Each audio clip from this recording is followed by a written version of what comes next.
دوباره سمت چپ آلیشا، سانت بلند و روی دروازه، یه ضربه یه سر و حالا گل.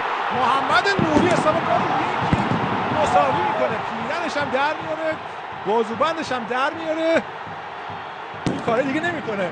یک مساوی.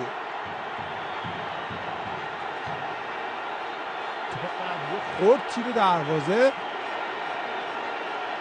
و محمد نوری کار به تساوی میکشونه. یک مساوی. دقیقه 70 خورده یوم باید باشه. با هم نگاه میکنیم توپی که اصلا به چپ میاد روی دروازه و در دهانه دروازه خیلی خوب زد ضربه رو. بازم طارمی چجوری نذاشته بودش از اول تو بازی طارمی رو همین چند دقیقه یه برگردون نیمچه برگردون زد تو خورد تیر دروازه. اونها حتما همکاران میذارن که دوباره ببینید.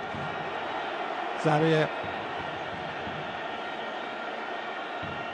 نیمچه برگردون عجیب غریب طارمی که به تیر دروازه برخورد کرد.